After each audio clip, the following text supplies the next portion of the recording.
All right, thank you so much. Okay, what's in a name? For example, my name's a little bit different, spelled with a C, M-A-R-C.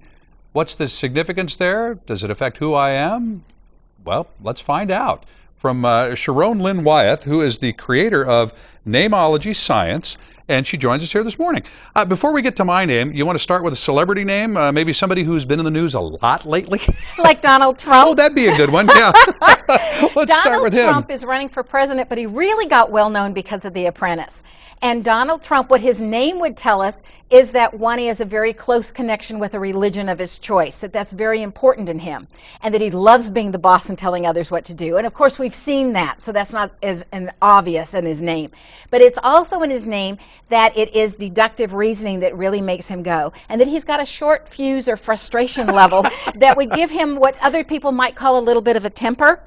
Okay? A little bit? A little bit, yeah. But it's in there because he likes everything to go smoothly. And the most important thing in his name is loyalty. He expects people to be loyal and not talk badly about other people behind their back. Now, where do you get this out of somebody's name? How do you pull those things out of their name? Is it through a combination of letters, individual letters? Yes, Nameology Science is the study of the placement of the letters and their combination. So it took me 15 years of analyzing names to figure out all the patterns in names. But this came naturally to me because I'm a math teacher and a math major, and then I have my master's, and so my brain's thoroughly trained in patterns and seeking patterns. And what I noticed was that people with the same names, as I went to do seating charts, I started having similar expectations from them. And then I kind of felt guilty about that, and I said, I want to get to know the kids for who they are.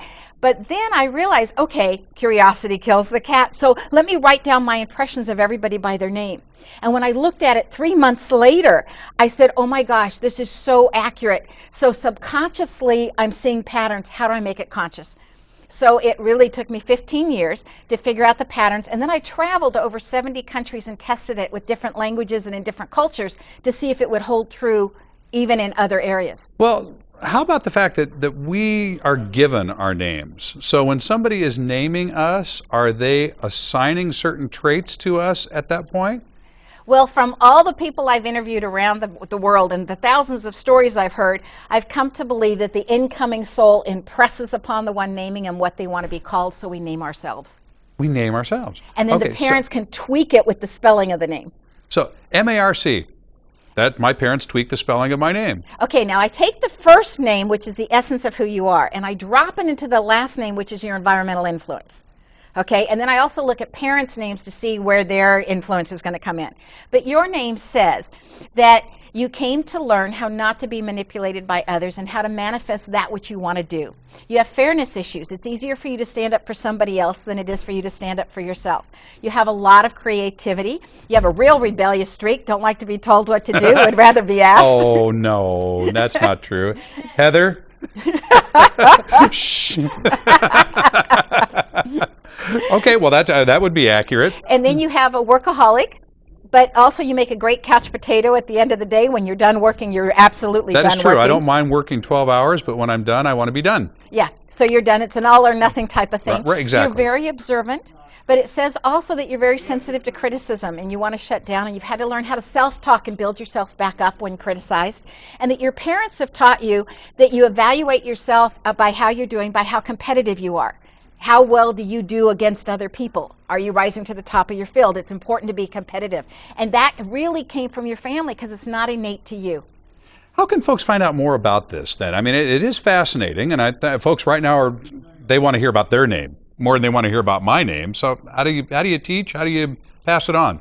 Well, the book is Know the Name, Know the Person, and it literally teaches the entire science. Or I have a name app out there called Best Names, so that you can look it up and get your own name, or you can go to the website knowthename.com and you can just click on it, and for 99 cents you can get your own first name done. What about people that change their name?